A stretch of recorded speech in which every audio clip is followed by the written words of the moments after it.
veces en la vida es fácil perder de vista las cosas que son más importantes. Nos podemos distraer, podemos perder el foco.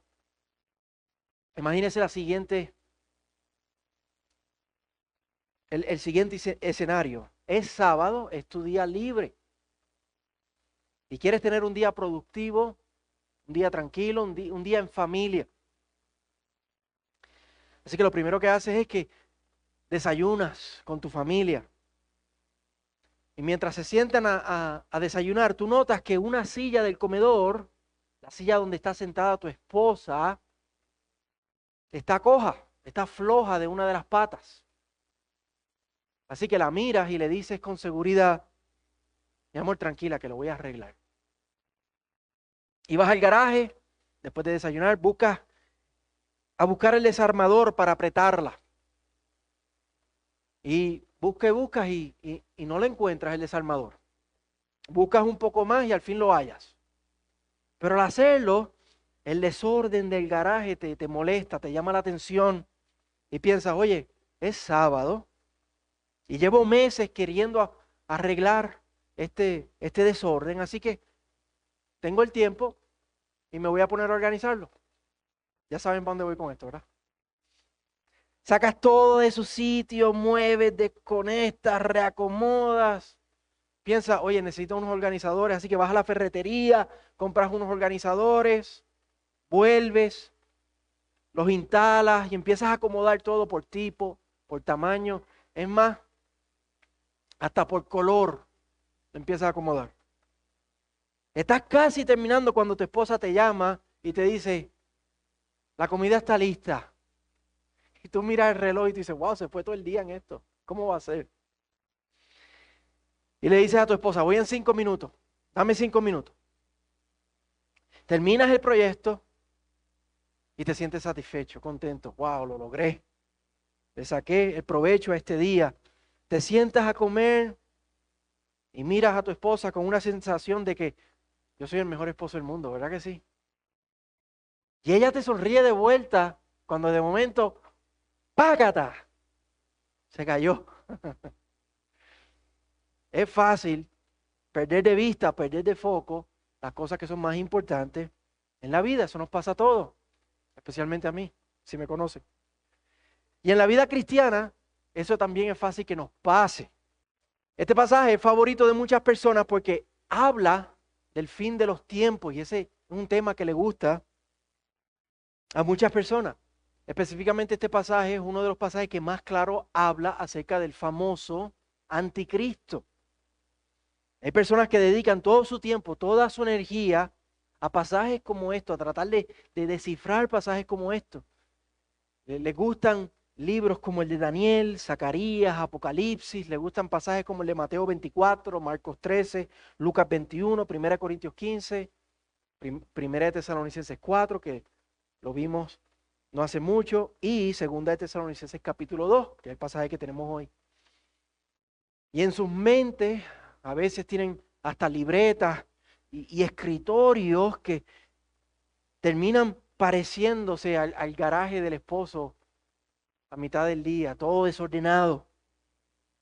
Tienen cronologías y teorías y tablas y escalas y líneas y círculos y declaraciones y oposiciones y definiciones acerca del fin de los tiempos. Y si nosotros hacemos esto, corremos el riesgo de perder de vista lo más importante en pasajes como este. El por qué Dios nos dio pasajes como este. Sí, Dios nos dio estos pasajes para que podamos tener claridad acerca del del tema del fin de los tiempos, pero esa claridad tiene un propósito mayor y es que produzca firmeza en nuestra fe, para que estemos seguros, para que nada nos turbe, para que podamos tener paz y que podamos vivir confiados sin importar lo que podamos ver que esté pasando afuera, mientras el Señor desenlaza su plan en el fin de los tiempos. Y por eso en pasajes como este tenemos que tener cuidado de no hacer eso, de perdernos en los detalles, de no pasarnos todo el día organizando el garaje y olvidarnos de apretar la pata floja, porque entonces cuando llegue el día difícil, entonces nos podemos caer de la silla. Aquí en 2 Tesalonicenses capítulo 2 vamos a ordenar lo necesario para poder tener claridad, pero sin perder de vista el foco de lo principal, que es que estas verdades cultiven en nosotros, fomenten en nosotros una fe firme hasta el final, como hemos titulado nuestro mensaje. Como les compartí la semana pasada, cuando comenzamos en 2 Tesalonicenses, Pablo envía esta carta de manera urgente, luego de que el mensajero que llevó la primera carta volvió y le expresó que los problemas originales por los cuales le había enviado la primera carta habían empeorado. Y les decía que, en resumen, esos problemas era que la persecución había aumentado. La semana pasada hablamos acerca de eso. Y los malentendidos que tenían del fin de los tiempos se habían puesto aún más graves, se habían enredado aún más todavía, y por eso tenemos el capítulo 2. Y por eso él les escribe esta carta con urgencia. Podríamos decir que, usando equivalentes del día de hoy, les manda la carta de manera express, de manera priority, overnight. Eso ya casi nosotros no hacemos eso porque tenemos Amazon Prime y esas cosas, pero ¿ustedes se acuerdan de eso? De esas cosas como podíamos enviar cartas. En la primera carta, en el capítulo 4, vimos que ellos estaban preocupados acerca del tema del fin de los tiempos.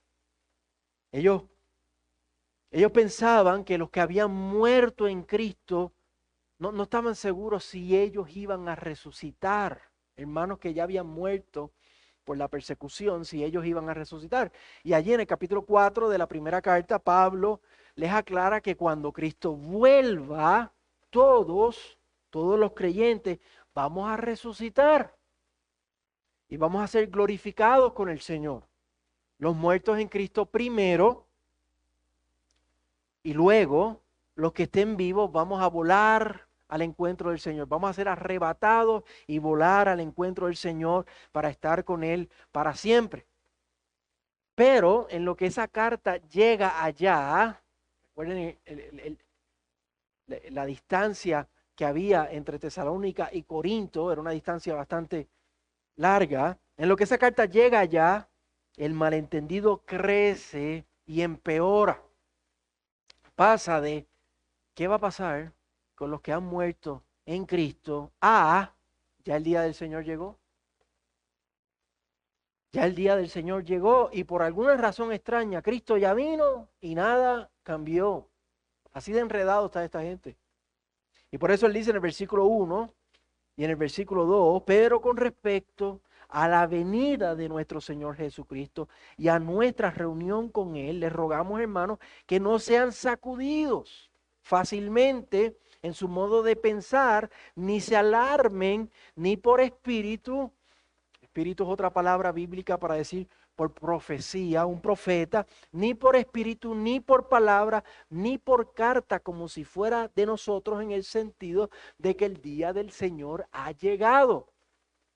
Alguien les enseñó a esta gente que el día del Señor ya había llegado. Un falso maestro, un falso profeta. Y parece que de alguna manera les implicó que lo que les estaba enseñando era una enseñanza apostólica aprobada por Pablo y por los apóstoles. Y por eso él añade a principio del versículo 3 que nadie los engañe en ninguna manera. Y lo peor de todo, lo más que le duele a Pablo, es lo que esta enseñanza está provocando en ellos. Los está alarmando, los está sacudiendo. Imagínese usted pensar que ya Cristo vino, ya el día del Señor llegó. ¿Qué pasó? Que nos quedamos. ¿Y qué pasó? Que no solamente nos quedamos, pero seguimos sufriendo y sufriendo aún más. Pablo, como un buen pastor, está preocupado por las ovejas de Tesalónica y no quiere que ellos tengan ese sentido de alarma, que ellos estén sacudidos. Él quiere que ellos estén en paz, que ellos estén confiados, que ellos estén seguros, que ellos estén firmes en su fe. Y por eso les manda la carta de manera urgente, de manera express, para aclararles el enredo que tienen por culpa de este falso maestro en su doctrina del fin de los tiempos. Y que el aclararle lo que haga, lo más importante es que les dé firmeza, que les elimine esa alarma y esa sacudida que tienen en su corazón y en su mente. Entonces, un falso maestro los ha hecho pensar que el día del Señor ya llegó, que como dice el versículo 1, ya Cristo volvió, y como Él les enseñó en el versículo, en el capítulo 4 de la primera carta, que ya fuimos reunidos con Él, pero que nada cambió. Y eso nos parece raro, nos parece ilógico. Nosotros pensamos, pero ¿cómo ellos van a haber pensado que el día del Señor llegó? Si no ha cambiado nada, no han visto al Señor. Pero a través de la historia, varias personas han enseñado una u otra forma de esto. Por ejemplo, los testigos de Jehová. Los testigos de Jehová enseñan que Cristo vino espiritualmente, que eso ya se cumplió.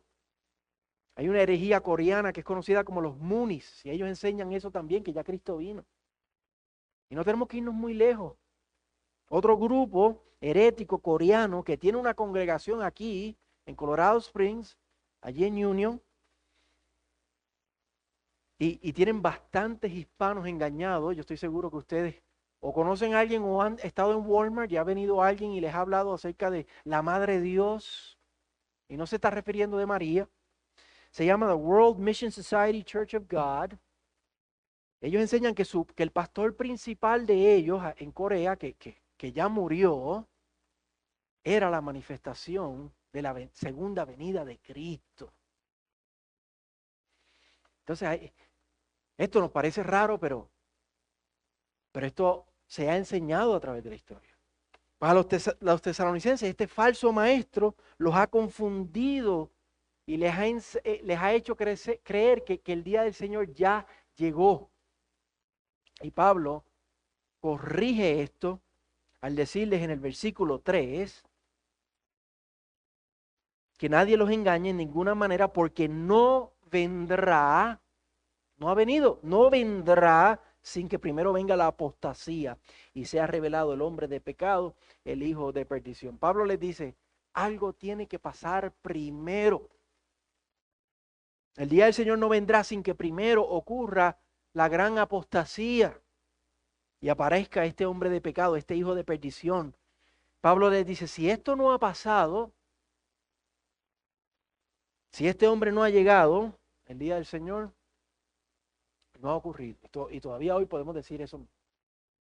Como no hemos visto a este hombre aparecer, el día del Señor no ha llegado. Y aquí es donde tenemos que tener cuidado de no perder el foco en los detalles, de no tratar de descifrar tanto estos detalles que nos habla Pablo aquí, que olvidemos la razón principal por la cual Pablo está compartiendo esto, que es para lograr que los creyentes estén firmes en su fe, y no tratar de descifrar todos los detalles del futuro, como muchos han hecho. Así que vamos a ver qué Pablo dice acerca de este personaje, pero guardando nuestro corazón de no querer conjeturar y de suponer más allá de lo que la palabra nos da, para poder nosotros lograr tener esa firmeza en nuestra fe también. Primero vamos a hablar de su identidad. Comúnmente a través de la historia la iglesia se ha referido a este hombre como el anticristo. Usted ha escuchado eso, ¿verdad? El anticristo. Es una palabra que Juan, el apóstol Juan, usa en su primera carta para referirse a la oposición a Cristo. Anticristo, bastante sencillo. Oposición a Cristo, oposición a la enseñanza, las enseñanzas de la palabra del Señor, oposición a la iglesia del Señor. Y Juan dice que en el mundo hay muchos anticristos. Habla de esto en el capítulo 2. Siempre han habido anticristos. Fíjense, nos dice la Biblia en Génesis capítulo 3, versículo 15. Dios dijo que un descendiente de la mujer de Eva le iba a aplastar la cabeza a la serpiente.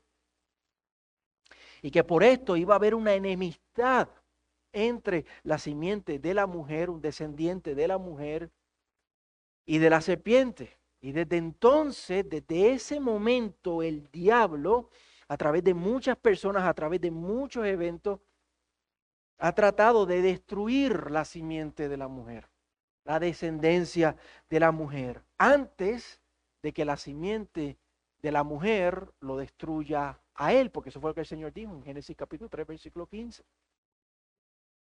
Y desde el principio, desde ese momento, han habido muchos anticristos, muchos intentos en contra de Cristo.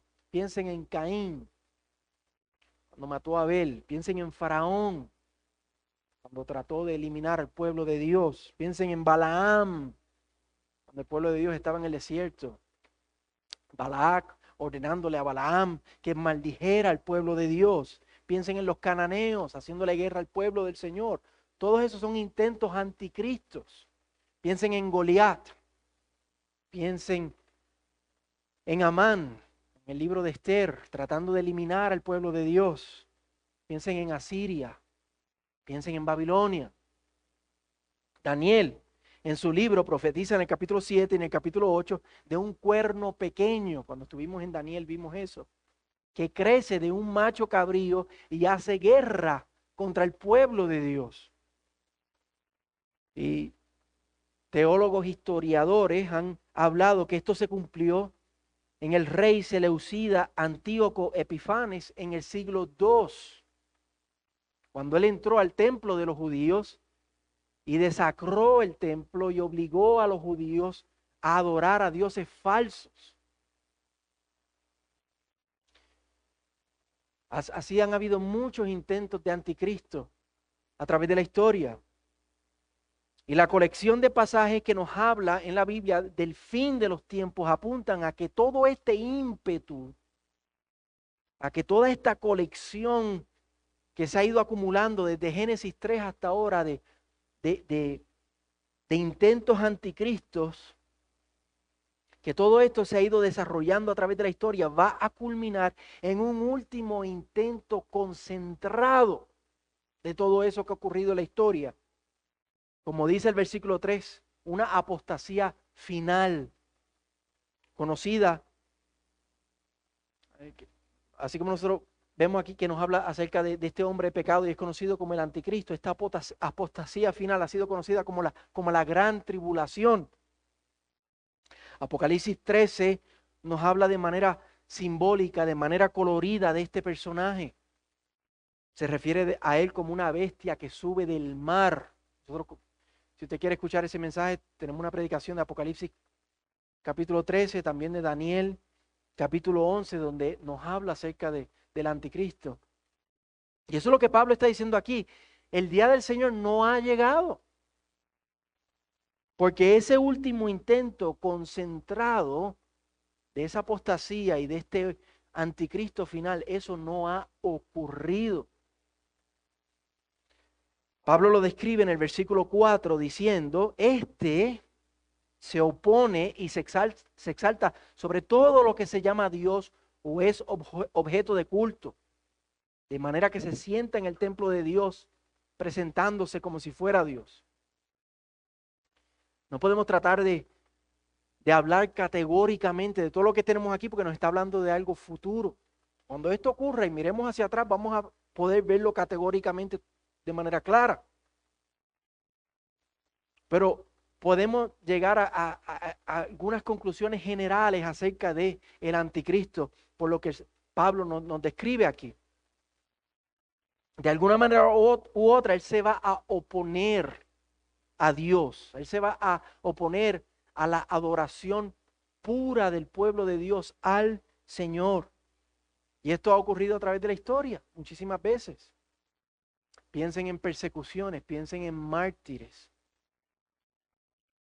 Y esto está ocurriendo ahora mismo en otros países donde tenemos hermanos en China, en Corea del Norte, en Pakistán, en Nigeria, en Somalia, que están siendo atacados para ellos retractarse del Señor, para ellos aguar y cambiar lo que ellos creen del Señor. Y por eso Pablo dice en el versículo 7 que esto él le llama el misterio de la iniquidad que ya está en acción. Esto ya está ocurriendo, esto desde Caín ha empezado a ocurrir. Ya está en acción. Primera Juan capítulo 2, versículo 18, dice que hay un anticristo final, Pablo nos habla de él aquí, pero que su manifestación es presente. Se manifiesta presentemente, no de manera final, no de manera concentrada, pero siempre ha existido, siempre ha habido esa manifestación. Otra vez comenzó desde Caín, pero se ha manifestado de diferentes maneras a través de la historia. Y está pasando hoy y va a seguir pasando hasta que el Señor vuelva. Pero al final va a ser un último intento de las tinieblas de aplastar, de derrotar la simiente de la mujer, el Hijo de Dios. Y como ya Cristo murió, resucitó y está reinando, ¿qué queda del Señor? El pueblo de Dios. Pues voy a atacar al pueblo del Señor. Apocalipsis 11 nos narra de manera colorida, de manera simbólica, la estampa de los dos testigos, hablando de la iglesia del Señor que en el fin de los tiempos está proclamando el Evangelio y los ataques que sufre el pueblo de Dios. Piensen en Daniel, piensen en sus amigos cuando fueron obligados a adorar la estatua de oro.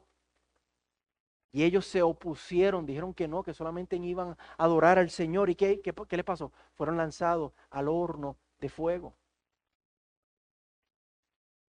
Otra vez no podemos hablar de manera categórica de cómo es que esto va a pasar exactamente los detalles, pero sí podemos hablar de manera general que va a ser algo parecido a lo que sufrieron los amigos de Daniel. Pero va a ser contra toda la iglesia del Señor que esté presente en ese tiempo cuando aparezca este hombre de pecado. El versículo 3 dice que se va a sentar en el templo de Dios como si fuera Dios, reclamando adoración para sí, declarando que Él está hablando como Dios mismo, con la autoridad de Dios mismo. Algunos creen que esto va a ser, que el templo del Antiguo Testamento va a ser reconstruido en Jerusalén. Otros piensan que aquí el templo se refiere a la iglesia del Señor. El templo espiritual de Cristo que somos nosotros, la iglesia del Señor. Porque así es como Pablo usa la palabra templo en sus cartas. 1 Corintios capítulo 6, él dice, nosotros somos el templo del Espíritu Santo. Efesios capítulo 2, él dice, el Señor está edificando a su templo, que nosotros estamos construidos sobre el fundamento que son los apóstoles, somos el templo del Señor. Y yo me inclino a esa interpretación porque va más de acuerdo con lo que la Biblia describe acerca del templo en el Nuevo Testamento. La iglesia, nosotros somos el templo espiritual del Señor. Ya no necesitamos templos para adorar, como dijo Jesús en Juan capítulo 4. Viene el tiempo y ahora es que no van a adorar ni en este monte ni en aquel monte, sino que vamos a adorar al Señor en espíritu y en verdad. El templo espiritual del Señor. Los templos físicos son cosas del antiguo pacto. Y Cristo ha establecido el nuevo pacto. Cristo con su muerte, con su resurrección, rompió el velo en dos. Y abrió el camino al verdadero templo, al celestial, como afirma muchas veces el libro de Hebreos. Y nos estaba leyendo el hermano Francisco hoy. Entonces el anticristo va a oponerse de manera intensa, de manera concentrada contra el pueblo de Dios, tratando de corromper al pueblo de Dios, la enseñanza, la doctrina del pueblo de Dios. El versículo 9 nos describe cómo va a ser la obra de este anticristo. Versículo 9. La venida del impío será conforme a la actividad de Satanás con todo poder y señales y prodigios mentirosos. Va a engañar a muchos por medio de milagros falsos, de señales satánicas. ¿Cuál es la razón de las señales y los milagros en la Biblia? Para probar que el que los está haciendo es auténtico, tiene autoridad. Nosotros vemos algo parecido a esto en Éxodo capítulo 7, cuando los magos de Faraón, ellos imitan los milagros que estaba haciendo Moisés. Apocalipsis capítulo 13, versículo 13 confirma esto. Que la bestia, que el falso maestro, va a hacer muchos milagros falsos para engañar, para confirmar su autoridad. Pero va a ser contrario, la manera de saberlo es que vamos a ver que va a ser contrario a la palabra del Señor, contrario a lo establecido por el Señor. Versículo 10 nos habla de quiénes van a ser sus víctimas. Y con todo engaño de iniquidad para los que se pierden porque no recibieron el amor de la verdad para ser salvos. ¿Quiénes van a ser las víctimas del anticristo? Aquellos que no recibieron el evangelio. Aquellos que no creyeron la verdad del Señor. Versículos 11 y 12 confirman esto. Por esto Dios les enviará un poder engañoso para que crean en la mentira, a fin de que sean juzgados todos los que no creyeron en la verdad, sino que se complacieron en la iniquidad. El creyente verdadero que ha rendido su vida a Cristo, tenemos que temer, según lo que vemos en estos versos. No. Los verdaderos creyentes como Daniel, como los amigos de Daniel, no tenemos que temer. Porque hemos recibido el evangelio, hemos rendido nuestras vidas al Señor. ¿Vamos a sufrir? Sí, vamos a sufrir. ¿Vamos a padecer? Sí, vamos a padecer. Como muchos otros fieles a través de la historia, como los amigos de Daniel sufrieron también. Pero no tenemos que temer. Piensen en Esteban, sufrió también. Jesús lo confirma en Mateo 24:24, dice, se levantarán falsos cristos, falsos profetas y mostrarán grandes señales, prodigios, para así intentar engañar, de ser posible, aún a los escogidos. Ellos van a intentar, pero aquellos que somos del Señor, escogidos por el Señor, no va a ser posible, porque somos del Señor. Aquí es donde Apocalipsis habla de la señal del 666. Todos los que no son del Señor, Apocalipsis dice que tienen esta señal y que van a creer al anticristo y van a seguir al anticristo. Pero los creyentes están sellados con otra señal. En el libro de Apocalipsis se refiere a los creyentes como los 144,000 sellados. Nosotros hemos sido sellados por el Espíritu Santo de Dios, como dice Efesios capítulo 1. Y eso nos guarda, eso nos protege. Somos del Señor. Y por eso no tenemos que temer. Sí tenemos que prepararnos, pero no temer. Por eso el llamado de Pablo es, estén firmes, estén confiados, estén tranquilos en el Señor, tengan paz. Ahora, ¿cuándo va a ocurrir esto? Pablo nos da una idea acerca de esto en el versículo 6. Ustedes saben lo que lo detiene por ahora para ser revelado a su debido tiempo. Él dice que algo está deteniendo al anticristo por manifestarse y que entonces va a ser revelado a su debido tiempo.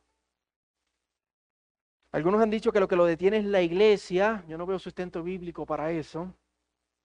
El único peso bíblico que yo encuentro que señala, que apunta a algo que esté deteniendo, lo vemos en Apocalipsis 20, donde Juan describe que el dragón, Satanás, es atado por un arcángel con una gran cadena para que el evangelio pueda avanzar e ir a las naciones. Y eso es lo que hemos estado haciendo desde que Cristo ascendió, trabajando duro en la gran comisión, llevando el evangelio a todas las naciones para que el Señor salve gente de toda lengua, de toda nación. Y yo no lo voy a acaparar con los detalles técnicos de eso, porque nos perderíamos. Entonces yo soy el que me voy a perder del punto principal.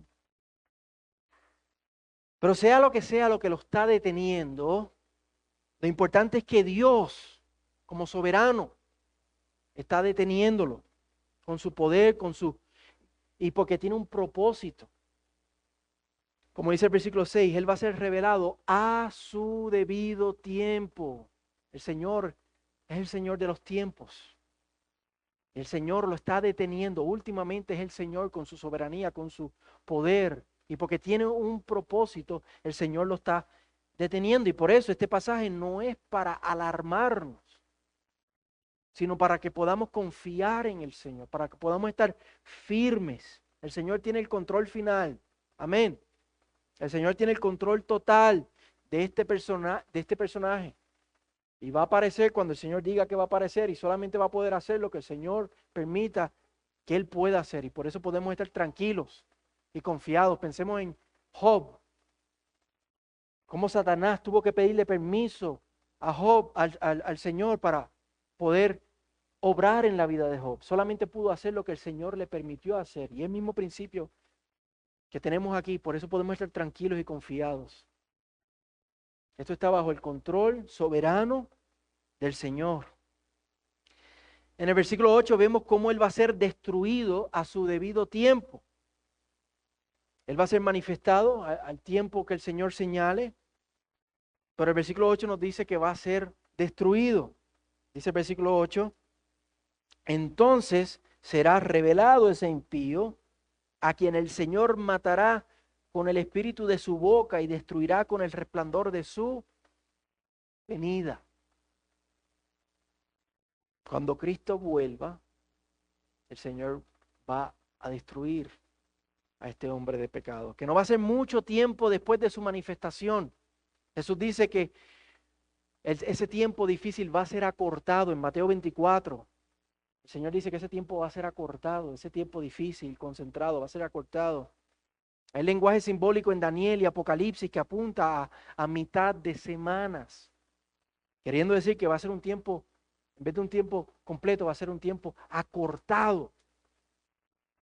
Entonces, cuando Cristo vuelva, lo va a destruir con la espada que sale de su boca, con su palabra. Eso lo vemos en Apocalipsis 19. ¿Y nosotros dónde vamos a estar? Ya lo vimos en 1 Tesalonicenses 4. Vamos a estar ahí al lado del Señor, ya glorificados, firmes, seguros, a salvos con el Señor. Ahora, muchos detalles, podremos dar muchos detalles más, ¿verdad? Pero ¿para qué Pablo comparte estos detalles con los tesalonicenses y el Señor nos los ha dado a nosotros, su iglesia? Para que ellos estén firmes, para que ellos estén confiados, para que no estén sacudidos, para que no estén alarmados. Y precisamente así es como Pablo cierra el capítulo. Miren el versículo 13. Pero nosotros siempre tenemos que dar gracias a Dios por ustedes, hermanos, amados por el Señor, porque Dios los ha escogido desde el principio para salvación mediante la santificación por el Espíritu y la fe en la verdad. Aquí vemos el contraste que Pablo hace. Él dice, tenemos que dar gracias a Dios por ustedes. En el versículo 10, Pablo está hablando de aquellos que se van a perder, pero él hace una diferencia. Pero ahora les voy a hablar, no les voy a hablar de los que se van a perder con el anticristo, les voy a hablar a ustedes. Es una diferencia, un contraste. Aquellos van a rechazar el evangelio y por tanto van a ser engañados por el anticristo. Pero no es así con ustedes, los creyentes. Los creyentes han recibido el evangelio. En el versículo 13 les dice, ustedes son amados por el Señor. Y les dice, ustedes han sido escogidos por el Señor desde el principio. Y aquí es donde la doctrina de la elección es mucho más que una doctrina, es una verdad gloriosa que nos enseña la Biblia para que podamos tener seguridad y tranquilidad en el Señor. Dejen el dedo ahí, vamos a ir a Apocalipsis. Vayan conmigo a Apocalipsis, vayan al capítulo 13, pero dejen un dedito ahí en segunda, porque vamos a volver rápido. Apocalipsis 13. Y otra vez les recomiendo que, para que puedan, este capítulo de Apocalipsis 13 nos habla del anticristo. Es casi paralelo con 2 de Tesalonicenses capítulo 2, pero usando lenguaje simbólico. Si quieren entenderlo, pueden ir a la página web y buscar nuestra predicación en Apocalipsis 13. Miren el versículo 8. Adorarán a la bestia todos los que moran en la tierra, cuyos nombres no han sido escritos desde la fundación del mundo en el libro de la vida del Cordero que fue inmolado. Desde antes de la creación del mundo, hemos sido amados por el Señor. Fuimos escogidos por el Señor para ser salvos. Y por eso Romanos 8:30 dice, a los que predestinó antes de la creación del mundo, a los que predestinó, a estos también llamó, porque hemos sido escogidos, porque hemos sido predestinados. Un día en el tiempo usted escuchó el llamado del Evangelio, ven a Cristo, arrepiente de tus pecados, pon tu fe en el Señor. A los que predestinó a estos también llamó, a los que llamó a estos justificó. Cuando usted puso su fe en el Señor, usted fue justificado, ya no hay condenación para los que están en Cristo Jesús. Y a los que justificó a estos también, y se va para el futuro, glorificó. ¿Cuándo vamos a ser glorificados? Cuando Cristo vuelva. Pero Romanos 8:30 lo presenta como algo que ya está hecho, ya fuimos predestinados, ya fuimos llamados, ya hemos sido justificados, ya hemos sido glorificados. Eso es la gloria de la doctrina de la elección, nos da firmeza, nos da tranquilidad, porque Dios nos ha amado de esta manera. Jesús dijo en Juan 6, todo el que el Padre me ha dado, el Padre nos dio al Hijo cuando fuimos predestinados, antes de la creación del mundo. Todo el que el Padre me ha dado vendrá a mí. Todos van a venir a mí. Y esta es la voluntad del que me envió, que todo el que Él me ha dado, yo no pierda nada. No se va a perder nadie. Todos aquellos que hemos sido predestinados, escogidos, vamos a venir al Señor y el Señor no va a perder ni siquiera uno de nosotros. Todo el que Él me ha dado, yo no pierda nada, sino que lo resucite en el día final. En el día final, todos vamos a ser resucitados. Esa es la seguridad. Esa es la gloria de la doctrina de la elección. Por eso podemos estar firmes. Por este amor antojado de Dios en nosotros. Si alguien se pierde la palabra de Dios, la gloria de Dios falla. ¿Y Dios va a fallar a su palabra? No. Ahora sí, vuelvan a 2 de Tesalonicenses. Dejaron el dedo, ¿verdad? Por si acaso, página 12:20. Miren cómo el versículo 14 dice esto de manera maravillosa.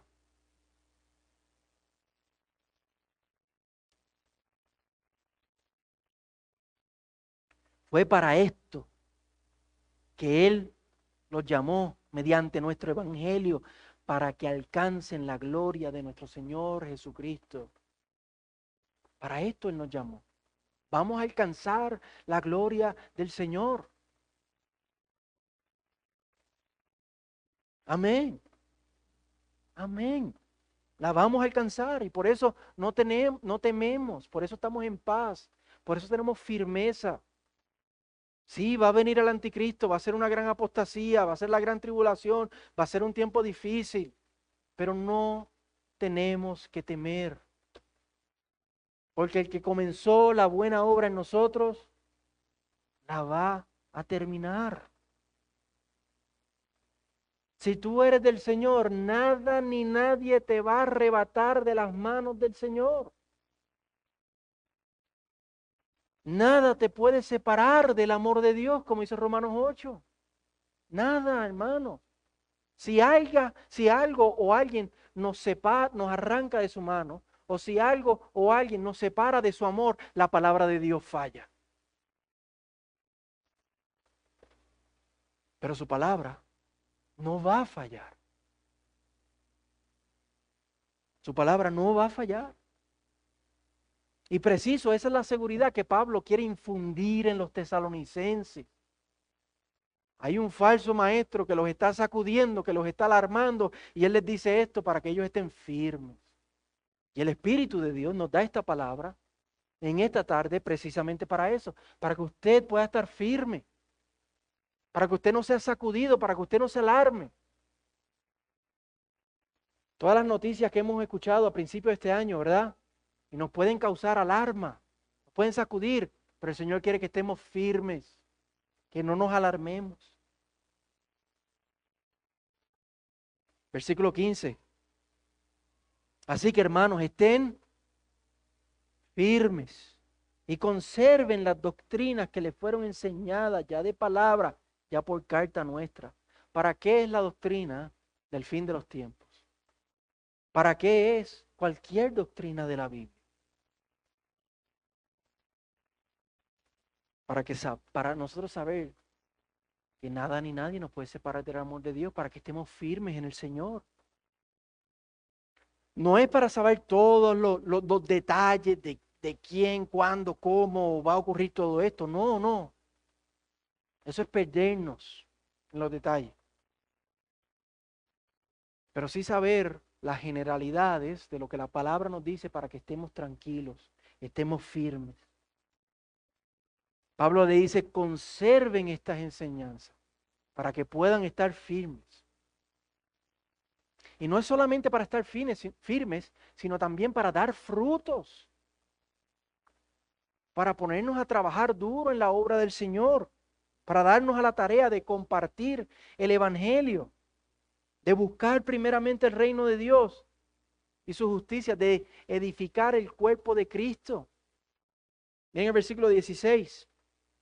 Y que nuestro Señor Jesucristo mismo y Dios nuestro Padre, que nos amó y nos dio consuelo eterno y buena esperanza por gracia, consuele sus corazones y los afirme en toda obra y en toda palabra buena. El Señor nos consuela en esta tarde y nos afirma con esta doctrina para que podamos dedicarnos a toda obra buena. Sí, estar firmes, no alarmarnos, no estar sacudidos, pero también para ponernos a trabajar en la obra del Señor. Todo lo que usted ve, todo esto va a ser quemado. ¿De qué nos vale ganar el mundo entero si perdemos nuestra alma? Nos afanamos con familia y con el trabajo y con tener y con hacer. Y el Señor le va a pegar un fósforo a todo esto. Entonces vamos a concentrarnos, vamos a dedicarnos a lo que más importa, el reino de Dios. El Señor quiere que estemos firmes, que sepamos estas verdades para dedicarnos al Señor.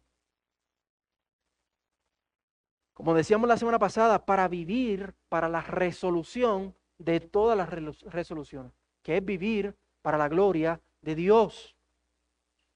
La resolución que tiene que gobernar todos nuestros planes, todas nuestras metas, todas nuestras decisiones. Vivir para la gloria del Señor. Entonces esta doctrina del fin de los tiempos es para eso también, para dejar que ese sol, como decíamos la semana pasada, ese sol grande, potente, pesado, caliente, de la gloria de Dios, esté en el centro de nuestro sistema solar, en el centro de nuestras vidas, gobernando y ordenando y motivando todos los planetas, todas las lunas, todas las áreas de nuestra vida.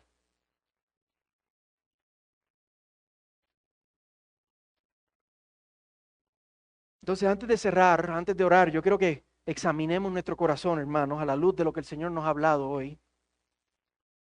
Pregúntese, examínese. ¿Para qué usted está viviendo, hermano? ¿Para qué usted está viviendo? Aquí, todavía a comienzo de este año, ¿cuáles son las prioridades de su vida? ¿Qué es lo más importante en su vida? Como vimos en Eclesiastés, este mundo es pasajero, este mundo es temporero, aquí todo es vanidad, excepto vivir para la gloria de Dios, darnos a su obra, buscar su reino y su justicia primeramente. ¿Usted está haciendo eso, hermano? ¿O te estás dejando envolver en las vanidades de este mundo? Que muy pronto, cuando el Señor vuelva, le va a pegar un fósforo y se va a acabar todo. Tenemos que tener cuidado con el mundo. No podemos ser amigos del mundo como vimos en Santiago. Porque este mundo está asociado con el anticristo, con oponerse al Señor. No hay que esperar a que el anticristo aparezca. El misterio de la iniquidad ya se ha revelado, ya se está manifestando, ya está en acción. Este mundo está asociado con el anticristo.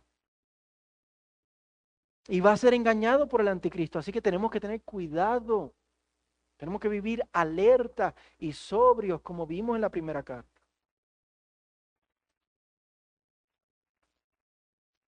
Pregúntese, ¿usted se siente preocupado? ¿Usted se siente alarmado? ¿Usted se siente sacudido por lo que está pasando en este mundo?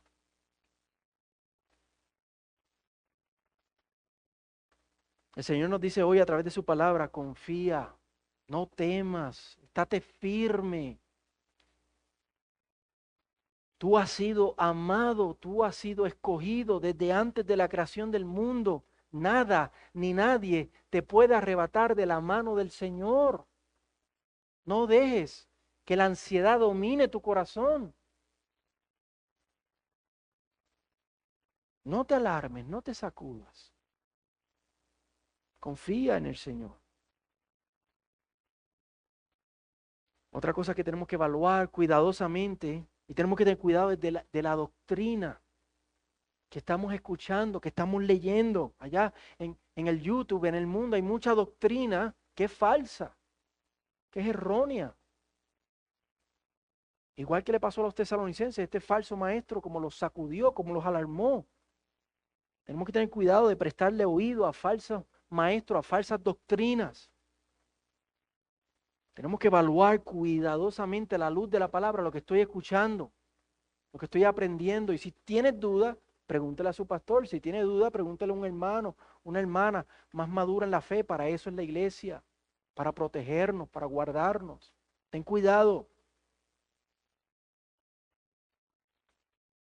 Y si alguna vez usted se ha preguntado, ¿por qué en la iglesia somos tan cuidadosos con lo que cantamos, con lo que hacemos, con lo que predicamos, cómo hacemos las cosas?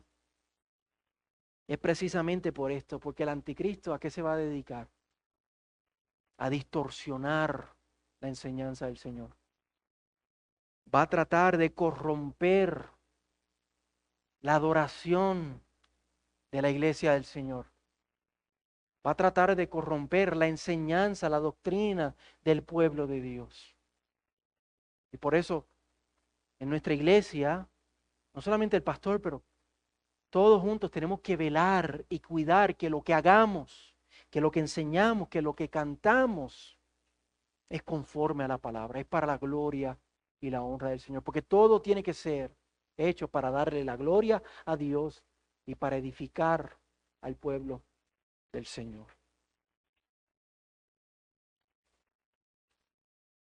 Estamos viviendo en el fin de los tiempos, hermanos. ¿Usted sabía eso? Estamos viviendo en el fin de los tiempos. Hebreos capítulo 1, versículo 1 y 2 dice que vivimos en el fin de los tiempos. En el fin de los tiempos en el sentido que ya no queda nada por el Señor completar su plan de salvación con nosotros. Ya el Señor finalizó eso en Jesucristo. Y cada día el día del Señor se acerca más. Romanos 13 nos llama, nos dice que estamos en las últimas horas de la noche, antes de que el lucero de la mañana aparezca. Estamos en las últimas horas, antes de que Cristo vuelva, y por eso tenemos que estar firmes en el Señor y tenemos que tener cuidado de cómo vivimos. El Señor afirme nuestros corazones, nos guarde del error, nos guarde del mundo y que nos preserve para su gloria. Amén.